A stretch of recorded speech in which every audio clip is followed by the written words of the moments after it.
The candles flickered softly against the gold-trimmed plates. Pine and cinnamon filled the air. I tried to smile as my mother lifted her glass across the table. "To family," she said, her lips painted red, her eyes sharp as glass. I nodded, pretending nothing felt off. My father cleared his throat. Daniel smirked, the corner of his mouth curling in that familiar way. Then my mother said it, calm, deliberate, and cruel. "I'm done pretending to love you, Emily." The clinking of forks stopped. Even the music seemed to die. My throat closed. I looked around the table, searching for someone to laugh, to say it was a joke. But no one did. Dad looked at his plate. Daniel sipped his wine. Something inside me cracked, but before I could speak, there came a sharp knock at the door. 3 heavy, echoing knocks that cut through the silence. Mom's glass froze midair. "Who could that be?" she whispered. No one moved. Then she stood, her hands trembling slightly. "I'll get it," I said softly. My voice didn't sound like mine. When I opened the door, cold air swept in, carrying tiny flakes of snow. A young woman stood there, maybe late 20s. Her coat was soaked, her breath clouding in the winter air. "I'm sorry to disturb your dinner," she said, her voice low and careful. "I think this belongs to you, Mrs. Collins." She held out a cream-colored envelope. My mother appeared behind me, her face going pale. "Who are you?" she demanded. The woman didn't answer. She simply handed her the envelope and stepped back into the snow. "It's important," she said softly, then turned and walked away before anyone could stop her. Mom shut the door quickly, locking it as if she were afraid of the cold, or the truth. "Probably some mistake," Daniel muttered. But I'd seen Mom's hands. They were shaking. Her eyes darted to the envelope, then to me. "What is it?" I asked. "Nothing that concerns you," she snapped. But I knew better. Something was wrong. Dinner ended early. No dessert. No carols. Just tension. And when I passed by the living room later, I saw her near the fireplace, burning the envelope. I froze in the hallway, watching the edges of the envelope curl black in the flames. Mom poked at it nervously, as if afraid to touch it directly. The smell of burning paper filled the room. "Why are you burning that?" I asked. She jumped, her face twisting in anger. "Don't sneak up on me, Emily. It's nothing important." But I saw a piece flutter to the hearth, half-burned. I bent quickly and picked it up before she could stop me. There was a faint name visible on the corner, *** Emily Collins, estate notice ***. My stomach dropped. "Estate notice? From who?" "Mind your own business," she shouted, grabbing the paper from my hand and crushing it in her fist. Then she stormed out of the room. The fireplace crackled behind her. I sat down, staring into the flames. My grandmother's photo hung on the mantel, her soft smile watching me. She'd passed away when I was 21. What could an estate notice possibly mean after all these years? And why did Mom look like she'd seen a ghost? The next morning, I drove to the courthouse. Snow lined the streets, and my heart thudded like a warning drum. The clerk, a kind older man, searched the records. After a few minutes, he frowned. "Well, this is strange," he said. "Your grandmother's estate shows a trust set up in your name, Emily Collins Trust Fund. But according to our notes, it was redirected." "Redirected?" "Yes," he said, tilting his glasses. "Your mother claimed you refused the inheritance and signed over control." My head spun. "I never refused anything." He showed me the form. My name was there, but the signature wasn't mine. And the trustee's report showed years of withdrawals, all to Margaret Collins. My mother. I left the courthouse numb, the papers trembling in my hands. She'd stolen from me, quietly, carefully, for years. Every gift she gave Daniel, every time she said I didn't try hard enough, it all made sense now. It wasn't love she pretended to have for me. It was guilt she'd learned to hide. But not anymore. I sat at my kitchen table that night, surrounded by old letters and photos. I pulled out the ones from Grandma, soft paper, shaky handwriting. She'd always believed in fairness. "Don't let others decide your worth, Em," she once wrote. "You're stronger than they think." Tears blurred my eyes. I saw Daniel's graduation photo on Mom's fridge in my mind, his fancy law degree, the car she bought him, the housewarming party. All of it. Paid for by me. She'd used my inheritance to build his perfect life. Every time she told me I lacked ambition, she'd already stolen my chance to have one. I gripped Grandma's letter tightly. I couldn't just let it go. But if I wanted justice, I needed proof, solid, legal proof. I called Olivia, an old college friend who worked as a lawyer. She listened quietly, then said, "If that trust was misused, she owes you every cent plus interest. But we'll need evidence." "Then I'll find it," I whispered. Because for the first time in years, I wasn't afraid of my mother. I was determined. I didn't confront Mom right away. I wanted to, but Olivia was right. If I went at her without proof, she'd twist everything. Instead, I started small. I checked the trust paperwork again and noticed a business name listed under the assets, Willow Grove Care Home. I'd never heard of it. Olivia explained the trust required all income to benefit me directly. "If your mother or brother used that business for profit, that's a violation," she said. So I began to dig. Old tax records. Bank receipts. Even online mentions. I found that Willow Grove was still active. And listed under Emily Collins Enterprises, though I'd never signed anything for it. A chill ran through me. Someone had used my name for years. I looked out the window that night, snow drifting against the glass. For so long, I'd accepted my family's treatment like it was normal. But the moment I saw that business name, something inside me shifted. This wasn't just betrayal. It was theft, layered in lies. And I was going to uncover every piece. The next morning, I drove to Willow Grove Care Home, pretending to be a potential investor. The old brick building sat behind white gates, surrounded by snowy pine trees. Inside, the air smelled of lavender and soup. An older woman at the front desk smiled politely. "How can I help you?" "I heard the owner might be open to new investors," I said. She tilted her head. "Owner?" Then her eyes lit up. "Oh, you're finally here." My heart skipped. "Excuse me?" She laughed softly. "We've been waiting for you, dear. Your mother said you'd come one day to check on your grandmother's investment." I forced a smile. "Right, yes. Just taking a look around." She led me through the halls, introducing nurses who seemed oddly respectful toward me. Like I was someone important. When she showed me the office, I saw a plaque on the wall. Willow Grove Care Home, founded by the Collins family, in honor of the late Grace Collins. My grandmother. But the listed co-managers underneath were Margaret Collins and Daniel Collins. Not me. Not once had they mentioned it. I thanked the manager, then asked if I could see some of the financial records for investor review. She hesitated but finally brought out folders from the past few years. Each one contained quarterly reports, tax statements, and copies of checks. All made out to Emily Collins. But when I looked closer, my stomach twisted.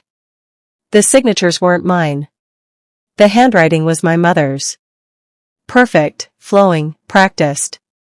I asked quietly, "Who usually collects these payments?" "Your mother," the manager said without hesitation. "She said you preferred her to handle your share since you're busy." I nodded slowly, keeping my expression calm. "I see."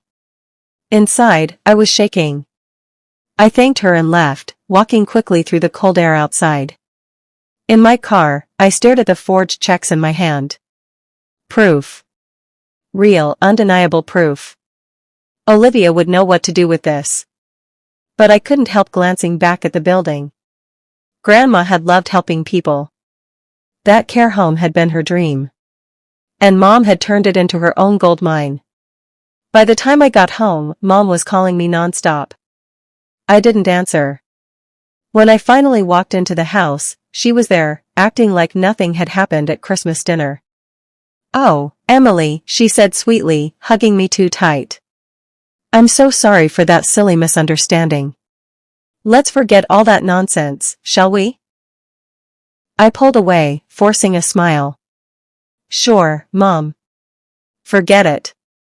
Daniel arrived soon after, grinning like always. "Big news. I'm engaged." He waved a photo of a young woman with perfect hair. Mom squealed, clapping her hands. "We'll host the wedding here, of course. The estate will be perfect." I bit back my anger. "My estate. Sounds lovely," I said softly. "I'll be there." Mom looked relieved, not realizing my words meant something else entirely. That night, as the Christmas lights glowed faintly outside, I sat with Olivia on the phone. "This could be your moment," she said. "If you want justice, that wedding is the perfect stage." I stared at the reflection of my mother's grand house in the window. She'd humiliated me in front of everyone once. I would return the favor, with truth. I needed help. Real help. So I called Aunt Rose, Mom's estranged sister. It had been years since we'd spoken, but when she heard my voice, she gasped. "Emily? I thought you'd never call." I told her everything, the trust, the forged checks, the care home. She was quiet for a long time. Then she sighed. "I always suspected your mother did something after Grace passed." "You did?" "She changed so much after your grandmother died." "Jealousy, maybe. Or guilt. She resented how much Grace loved you." Rose's voice softened. "I kept some of your grandmother's papers. Letters she sent me before she passed. There might be something there that helps you." Hope sparked in my chest. We met the next morning at her small cottage outside town. She brought out a dusty box tied with ribbon. Inside were letters, bank statements, and old family photos. Together, we began piecing things together, dates, amounts, transactions. Then Rose said something that made my pulse quicken.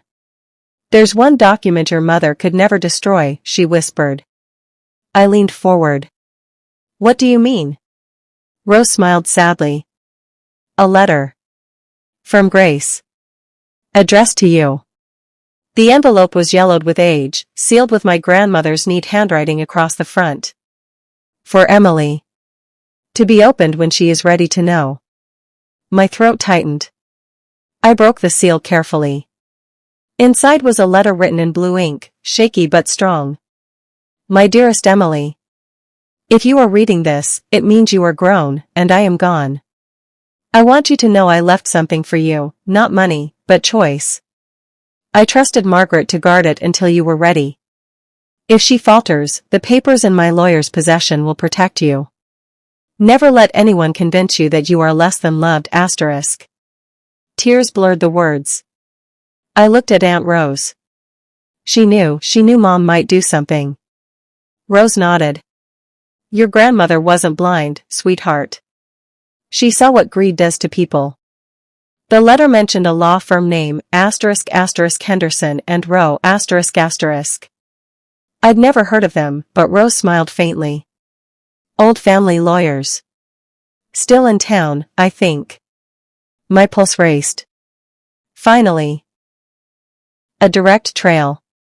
I folded the letter carefully, my heart thudding with new determination. The next day, I visited Henderson and Rowe Attorneys, a small brick office with ivy creeping up its sides. Inside, the air smelled like old books and coffee. A gray-haired lawyer named Mr. Rowe looked up when I mentioned my grandmother's name. "Grace Collins," he said softly. "My father handled her estate years ago. I remember her well, sharp lady." I explained that I'd found a letter referring to documents she left for me. His eyes lit with recognition. "Wait here," he said. He returned with a sealed box, old but intact, marked property of Emily Collins. My hands trembled as I opened it. Inside were original trust documents, financial ledgers, and a letter from the bank confirming I was the sole beneficiary of all assets under Grace's name, including Willow Grove. Mr. Rowe frowned. If these are accurate, any changes made without your authorization would be illegal. He looked at me seriously. Miss Collins, do you wish to take legal action? I nodded slowly. Not yet. I want her to see what she's done first. He smiled knowingly. Then perhaps you should let me attend that wedding. The weeks before the wedding passed in a blur of quiet planning. Olivia handled the paperwork, Mr. Rowe prepared the documentation. Aunt Rose kept the family distracted with fake reconciliations. Mom thought I'd forgiven her. She even bought me a new dress for the wedding, acting like everything was perfect again. One night, while helping her arrange the seating chart, she said casually, "You know, Emily, I'm glad you've matured. It's nice to see you not holding grudges." I smiled thinly. Of course, Mom. Holding grudges only hurts yourself, right? She laughed, pouring herself a glass of wine. Exactly. As she turned away, I watched her carefully. The woman I'd once wanted so desperately to please now looked small. Desperate to keep control of the picture she'd painted. But I wasn't the same person anymore. Olivia's words echoed in my head, the best revenge is the truth, spoken where everyone can hear it. And there was no better audience than Mom's glittering Christmas wedding. The big day arrived, snow falling softly, carols playing through the grand hall. Everything gleamed, crystal lights, gold ribbons, guests in shining dresses. Mom was in her element, commanding the caterers, greeting guests with her flawless smile. When she saw me, she clapped her hands together. "Oh, darling, you look radiant." "Thanks, Mom," I said calmly. "It's going to be an unforgettable night." She laughed. "That's my girl." The ceremony passed smoothly. Daniel beamed beside his bride, and for a moment I almost felt happy for him. Almost. Then came the reception, the part Mom had been waiting for. Toasts, cameras, applause. When it was her turn to speak, she took the microphone with a proud smile. "My heart is full tonight," she began. "Our family has faced its share of challenges, but love always wins." I stepped forward then, holding a folder in my hand. "Actually, Mom," I said softly, "I think love is about honesty." The room fell silent. Mom blinked. "Emily, what are you doing?" I looked at the crowd. "I just wanted to say a few words too, since this family has always been about truth." Olivia stood quietly at the back, recording everything. Mr. Rowe waited near the band, a calm smile on his face. I opened the folder. "This," I said, holding up a check, "is a payment from Willow Grove Care Home, signed in my name." "Except." I didn't sign it. A murmur rippled through the guests. Mom's smile froze. "Emily, this isn't appropriate." "Neither is stealing from your daughter." Gasps. Daniel's face went pale. "These documents," I continued, "show every forged transaction. Every dollar taken from a trust Grandma built for me. The same Grandma whose memory you pretend to honor tonight." Mom's hand trembled. You don't understand." "Oh, I understand perfectly," I said. "You said you were done pretending to love me. Now I'm done pretending you deserve to be my mother." The crowd erupted in whispers. Mom's world, her perfect, polished world, was cracking in real time. And I wasn't done yet. The hall went silent except for the faint hum of Christmas music still playing in the background. Mom's voice wavered. "Emily, please, we can talk about this privately." "Privately?" I echoed. "Like how you privately used my name to build your empire?" Daniel stood up. That's enough. You're ruining my wedding." I turned to him. "You knew, didn't you? You've been helping her." His eyes darted away. Mr. Rowe stepped forward, placing a folder on the table. "Ladies and gentlemen, I'm attorney James Rowe."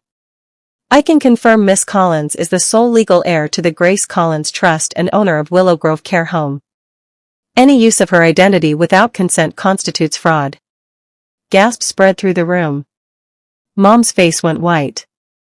You can't do this to me. I looked at her steadily. You did this to yourself. For the first time in years, I felt taller than her. Not because I wanted to humiliate her, but because I finally stopped shrinking. Then, from the back of the hall, someone began to clap.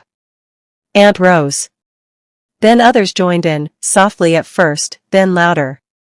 It wasn't applause for revenge. It was recognition. That I had finally found my voice. Mom left the hall in tears, Daniel chasing after her. The crowd shifted uneasily, whispering. I stood there, trembling but free. Olivia slipped beside me. You did it, she whispered. I didn't think it would feel like this, I admitted. It doesn't feel like victory. It feels like ending. She smiled gently. Endings make room for beginnings. After the reception broke up, Mr. Rowe handed me a copy of the official transfer documents. The trust is yours again, he said. And with it, the care home. Thank you, I said quietly. That night, back in my small apartment, I sat by the window watching snow fall under the streetlight. My phone buzzed with messages from relatives, some apologizing, others pretending they'd always supported me. But one message stood out. Unknown number ****, you think you've won, Emily? You'll regret this ***. I stared at it, knowing exactly who it was from. Mom wasn't done. But neither was I.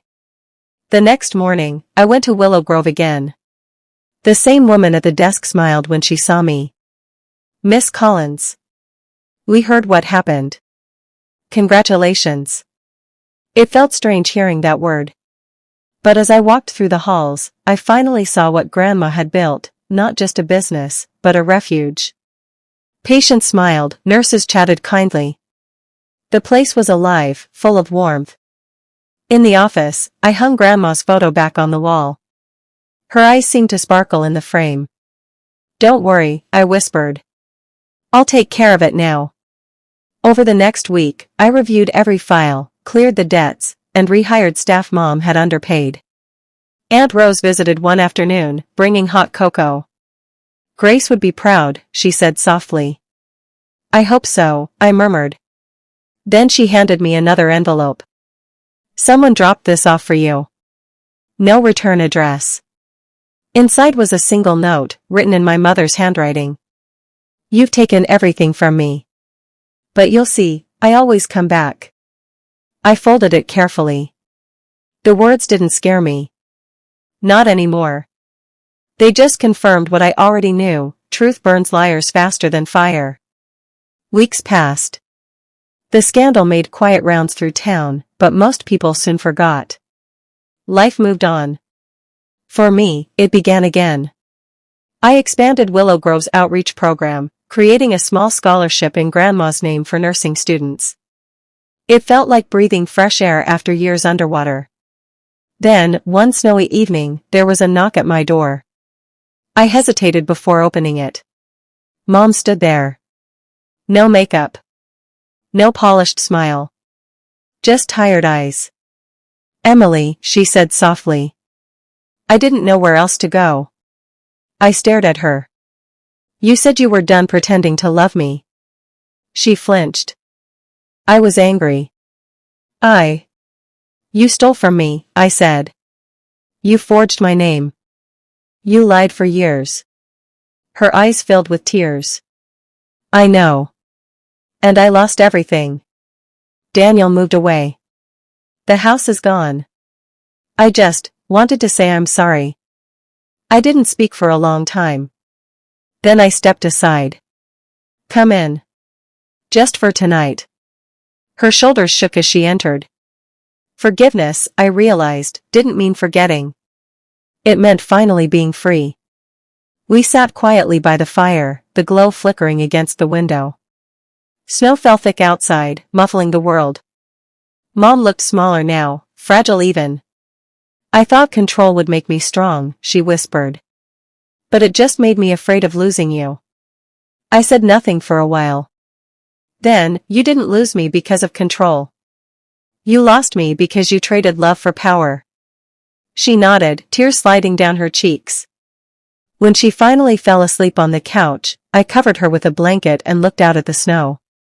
The same night last year, she had told me she was done pretending to love me. Now, a year later, she had nowhere left to pretend. I wasn't sure what the future held for us. Maybe we'd rebuild something. Maybe not. But one thing was certain, I wasn't her victim anymore. Outside, a car passed slowly, headlights reflecting off the frozen road. I caught my own reflection in the glass, steady, calm, and unafraid. For the first time, I saw what Grandma must have seen all along. Strength. The investigation finally ended 2 months later. My lawyer called early one morning, his voice bright. Emily, it's done. The court ruled in your favor, every cent from the trust, plus restitution with interest. I sat on my bed, sunlight spilling across the floor. For a moment, I couldn't speak. Then I whispered, it's really over. I didn't buy a mansion or travel the world. Instead, I repaired the roof at Willow Grove and raised staff pay. I renamed one wing the Grace Collins Hall. Reporters called, but I kept my story quiet.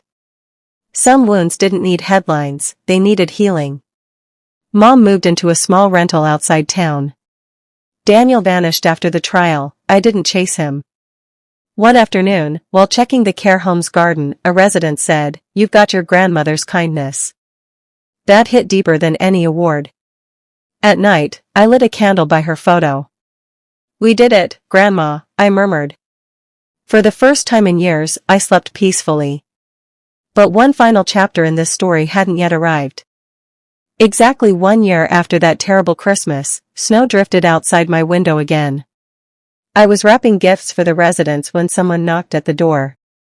That sound froze me, the same knock from a year ago. I opened it slowly. There she was, the young woman from last Christmas, the one who had delivered the first envelope. Her eyes were warm this time, not anxious. "Miss Collins," she said. "I wasn't sure you'd still be here." "I remember you," I said. "You started all this." She smiled shyly. "Your grandmother made me promise to give you something if things ever went wrong. I wasn't allowed to speak of it until now." She handed me a small sealed envelope, yellowed with age. On the front, in Grandma's looping handwriting, were 2 words, final words. My heart pounded. "Would you like to come in?" The woman shook her head. "She said you'd want to read it alone." Then she turned and walked into the falling snow. I closed the door, staring at the envelope that had somehow waited for the right moment to find me. My hands shook as I opened the envelope. Inside was a single sheet of paper, thin but carefully folded. "My dearest Emily," it began. Asterisk if you're reading this, truth has done its work. Money fades, but character endures. You were always meant to stand on your own. They may steal what's yours, but they cannot take who you are. Asterisk. Tears blurred the ink. Asterisk one day, when you find peace, pass it forward. That is the true inheritance. Asterisk. Signed, Grace Collins. I sat there for a long time, the letter trembling in my hands. All the noise, anger, and hurt of the past year melted away, leaving something quiet, acceptance. I placed the letter in a frame beside her photograph. Then I whispered, "I understand now." My phone buzzed. Unknown number again. For a second, I feared another threat. But when I answered, it was my mother. Her voice was soft, almost broken. "Emily, can we talk?" I hesitated. The past had closed, but maybe it was time for a final page. I met her at a small cafe on the edge of town. She looked older, years older than the last time I'd seen her.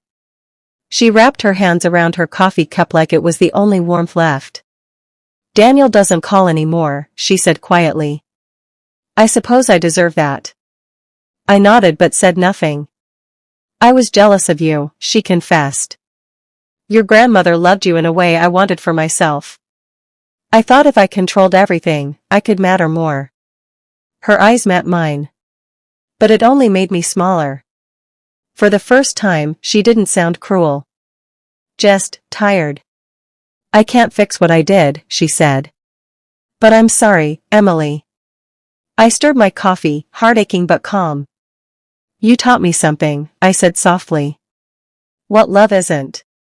And I'm done pretending too. She nodded, tears spilling down her face. We said goodbye at the door. No hugs. No promises. Just honesty. As I walked out into the snow, I felt something unexplainable, freedom. A year later, Christmas Eve arrived again. The dining hall at Willow Grove glowed with string lights. Laughter and soft carols filled the air as I served dinner to the residents. When the plates were full, I sat among them, no fancy gowns, no speeches, just peace. A volunteer leaned over. Miss Collins, she said, smiling. Your grandmother would be proud. I looked at the framed photo on the nearby wall and felt warmth bloom in my chest. Outside, snowflakes spun gently through the air.